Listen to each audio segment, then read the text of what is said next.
Alrighty, so since we got a little time before the busy Saturday night action, let us just do a quick review of the matinee game that we saw with three games happening today in the Saturday matinee action. And let's jump straight to it by first talk about New England versus the New York Red Bulls, and I knew it. I knew this was going to happen. I even said it in the preview that I just have a feeling New England is probably going to win this game because remember how I did that video talking about five winless team minus Houston, where I literally forgot that there was also winless as well. I knew that I had a feeling with me ranking New England literally as the least likely team to end their winless run, that they would be the first team to end the winless run out of those five, and now six teams that is still remain to be winless this season. Now, in the first half, the first shot of the game did see Cornell deny Ganago from close, and I thought it was a good start for New England on the front foot, look to score their first ever goal that is not an own goal because coming into this game, this team have yet to score a goal by their own player and have only got one goal, which was an own goal that we saw last week against NYCFC. The shots were 2-0 for New England 15 minutes in. The first shot for the Red Bulls sees Forsberg puts it high on the free kick, but then in the 28th minute, the first goal scored by a New England player finally happened. And who else but Carlos Heel there scoring his first goal and also coming off of a vintage heel free kick. We know he can definitely score from that free kick area, and he did exactly that. And yeah, New England finally getting their first goal of the season by their own player with a 1-0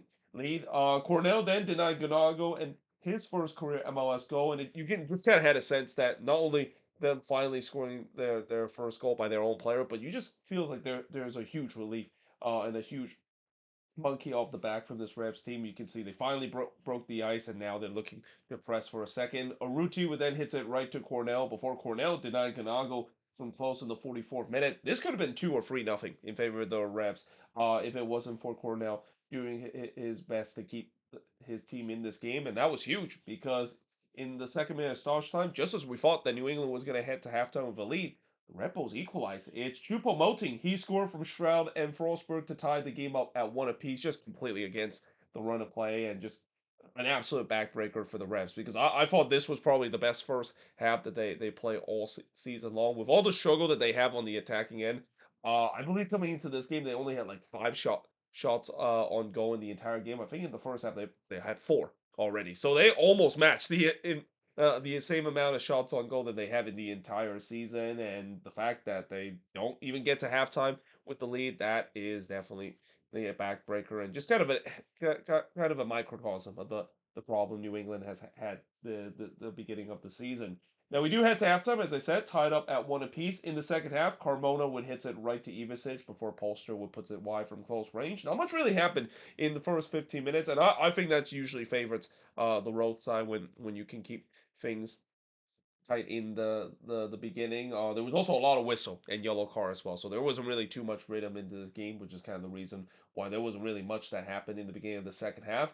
And then it looked like the refs got themselves a penalty in the 67th minute, but they go to VAR to see whether or not if the ball did went out of play before Goma brought down Ganago in the box, and indeed it was. It was pretty obvious that that was going to be called back. Like I literally saw one replay in it, and before they even go to VAR, I even immediately put, yeah, that's gonna be back, and indeed it is. But yeah, for Serge Goma and the Red Bulls, they got away with that one because if it wasn't for the ball went out of play, that would have been absolutely been a penalty that Goma can conceded on that foul on Ganago in the box.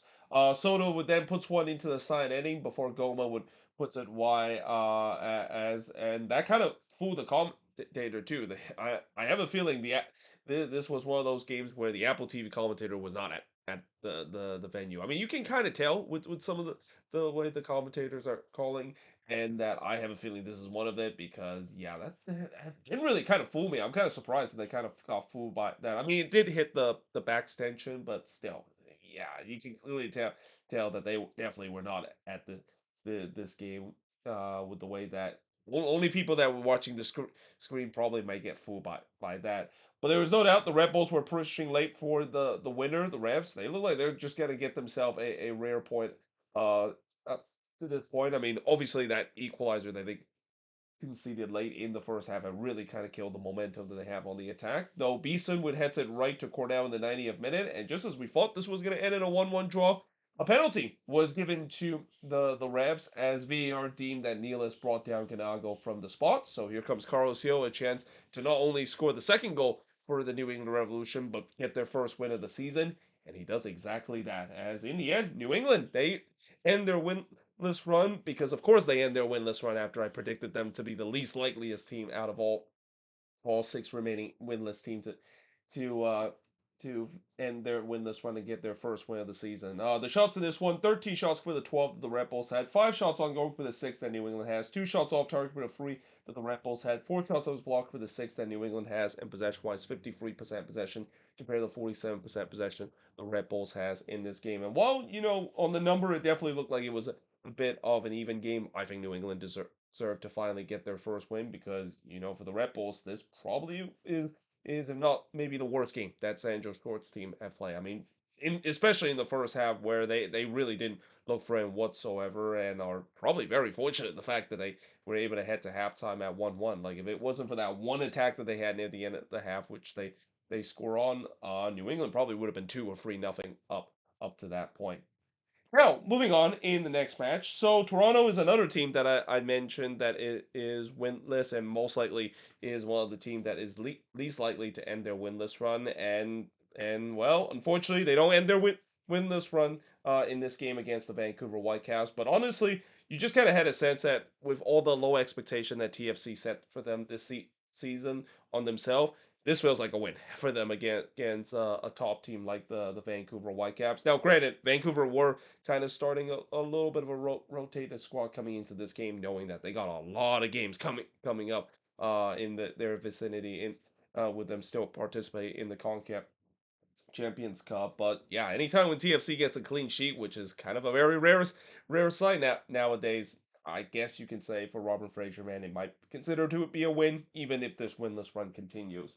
The first shot of the game did see Nelson puts it high from long range before White had a header that was actually clear off the line by Petretta. It was all Vancouver early in this one. And in fact, as much as sometimes when I mention when teams go on the road and they get themselves a point, that might be a satisfying thing, especially with this Vancouver side have to travel all the way across the other side of the country on a very cold, wet day in Toronto. That might be, getting a point might be good for them, but with all the chances that they miss, and especially for most part of this game that they were the better team, I'm pretty sure Jasper Soren's side will be kicking the fact that they didn't get 3 points and get themselves back to winning ways. In fact, as I said, Vancouver was pressing hard to get the opener. TFC did start to get into this game, and that despite that, the shots were still heavily in favor of Vancouver. It was 8-1 up to that point.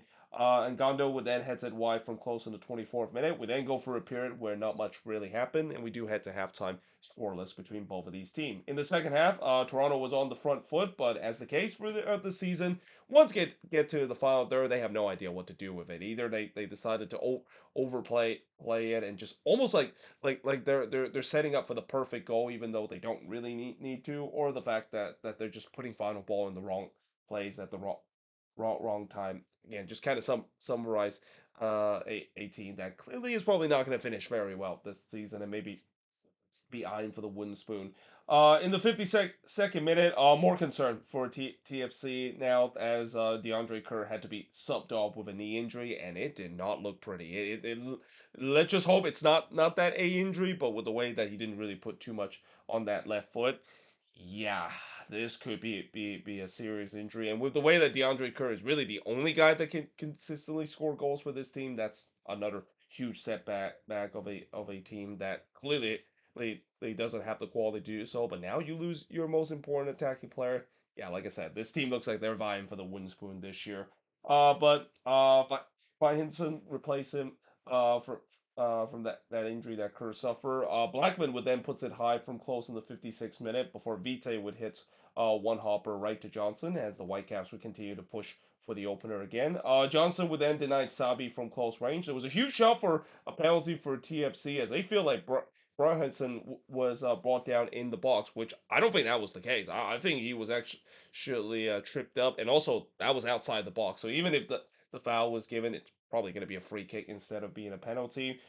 Spicer would then hits it right to Takoga in the 77th minute. I kind of feel like this game started to become a little up for grabs because TFC started to create some chances of their own as well. And that including the 82nd minute when Takuoka denied David Flores, who had a free header there. Yeah, that is one that David Flores would want to have back. When you have that much of a space, you gotta at least force Takuoka to make a really tough save, and I think that was kind of a comfortable save in Takuoka perspective.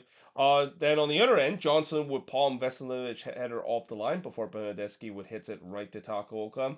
On the other end, Johnson would deny Ocampo from long range, but that also came after a bad giveaway from TFC as well. So yeah, again, we're going to see that happen almost every single game. Where every single game, it's almost guaranteed that Toronto is going to give the ball away in bad spot at least once or twice a games, and usually times it could resort into them conceding. But it didn't happen in this one, as in the end it's a 0-0 draw in this one. The shots in this one, 6 shots for the 16 that Vancouver has, 5 shots on goal compared to 3 that TFC had, 6 shots off target compared to none that TFC has, 3 shots that was blocked for the 2 that Vancouver has, and possession wise 58% possession compared to the 42% possession that Toronto has in this game. So yeah, like I said, normally when a road team go on the road to play an East Coast team, and especially on a cold weather condition like that, you would say that Jasper Sorensen's side would be very happy with the resort. But this is TFC after all. This is literally looked like going to be the worst team in the league, and I've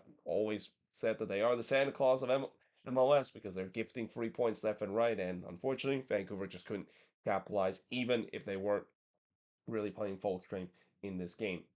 Now, moving on, in the next match is Colorado versus Charlotte FC. So this secretly is a very underrated matchup because, like I said, it's kind of a matchup between the unstoppable force versus the immovable object. I mean, I'm not saying that Colorado has been absolutely unstoppable on the attacking end, but this has been a very attacking first kind of team against a Charlotte team that we know how good they are defensively. And in the end, looks like the unstoppable force were able to win this one. And really, I think this is a classic example of a road team clearly just ran out of gas late in the game in altitude. We always see this happen. That's kind of the big home field advantage for the Rapids, where as the game goes along, especially when you have to defend a lot, like what Charlotte always tends to do, it's going to eventually wear out on you. And when you're playing altitude, yeah, that is definitely going to wear out you and then some. And we kind of saw it late in this game where Charlotte started to kind of ran out of steam, and that cost them all 3 points in this game as a result. So early on, the Rapids was definitely on the front foot as Charlotte, not surprisingly, elected to sit back. Cabral would then hits it right to Kalina as that was the first shot of the game before Melenda had the first shot for Charlotte, but he hits it wide from close. Rosenberry puts it wide after just a rare bad turnover from the Charlotte D. This is a Charlotte D that, as I said, it's a very stifled. They don't turn the ball over very often, and that's kind of a rare moment that they did in a bad spot, and the Rapids couldn't capitalize. Before Navarro would hit it right to Kalina in the 17th minute, Colorado was getting some good chances, but the question is, can they get that opener? Well, as I said that, Westwood had a chance from the free kick. He actually hits the wall and hits off of his own teammate who handballed this one. That's probably one of the rarest situation where we see the free kick that was being taken and striking for a goal where unfortunately he just hit his own teammate. We've seen before where in the wall you have some players kind of are there to try to allow some open space for the player to strike it on the free kick, and it's just kind of unfortunate the fact that it is on his teammate, and not to mention a handball as well. Because when I look at that and when the whistle was blown, I was kind of confused of why the whistle was being blown there, because it can't be because of a foul in the box, because you can't really foul someone in the wall unless you decide to shove someone out of the way when the ball is straight from the wall, which that obviously didn't happen. Man then blasts one to the Rockies in the 34th minute, as I thought Charlotte was starting to get into this game and look threatening on the break as well. Kalina then denied Mahavich from long range, and it was a full stretch save there from Christian Kalina as well. Showcase why he's the goalkeeper of the year last season. But we do head to halftime with the scoreless between both of these teams. In the second half, Laraswood puts it wide from long range as the Rapids once again on the front foot in the second half, looking for the opening goal. But as I said that, every time I said the Rapids are looking to try to get the opening goal, Charlotte looked to try to respond. Stefan would deny Ajiman from close range before Bronico had a looping header that goes right to Stefan. And like I said, now all of a sudden Charlotte started to get that opening goal. I also thought the game started to open up a bit. There was a lot of space in the midfield. Abada would then pulls it wide from long range before Harris would put it wide from close in the 66th minute. I also thought it would spend kind of a block party in front of the Charlotte net, because every time when the Rapids are racking up those chances, it always felt like there's a Charlotte defender in the right place, right time in terms of blocking the shot. This is kind of an example of why Charlotte is a really tough team to score against, because these defenders, they're going to lay on their line to try to block shots and also cut out spaces where it's almost impossible to trying to create chances, even if you're registering the shots as well. Harris then missed one on a one hopper in the 75th minute, but then in the 78th minute, Colorado finally got that opening goal. It's Georgi Mihailovic scoring his first goal of the season from Fernandez to give the Rapids a 1-0 lead, and then not long after, they were rewarded a penalty as Malanda brought down. Oh God, I forgot who he brought down in the box. I think it was Fernandez, the one that he brought down, or Navarro, that is. But anyway, a penalty was given to the Rapids. Here comes Georgi Mihailovic, steps up to take the penalty. He usually don't miss from the spot, and he doesn't here. And just like that, 2-0 in favor of the Rapids, and that's when you know it's pretty much game, because yeah. When you can see the two goals in such a quick succession, especially late in the game like that, you can clearly see that Charlotte Deep look absolutely gas up to this point, and they just have nothing left in the tank.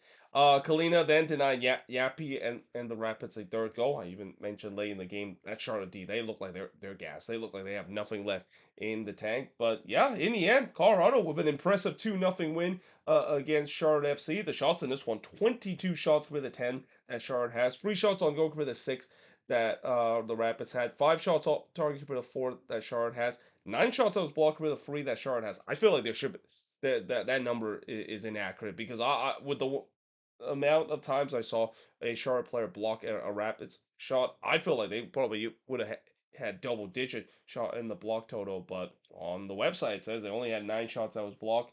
But possession wise, 45% possession compared to the 55% possession that Charlotte has in this game. And for the Rapids, a good bounce back win that they had after that tough loss that they had against the Timbers. And while that game was probably their worst performance of the season, I would say this is probably one of the better performance of this season. I mean, to go toe to toe against a Charlotte team that I've even mentioned looks like they are going to be in the upper echelon in the Eastern Conference, especially how good their defense is. The fact that the Rapids eventually wear them out and score those goals, and also not to mention shutting down the Charlotte attack as well. I mean, notice how I didn't mention Wilfred Zaha or Leo Abada or even Pepe out throughout this game. They had a really quiet game in this one, and while you could say that that's kind of partially due to the fact that all 3 of those players kind of had probably the worst game of their season. You gotta give a lot of credit to this Rapids team, which has been very suspect in the last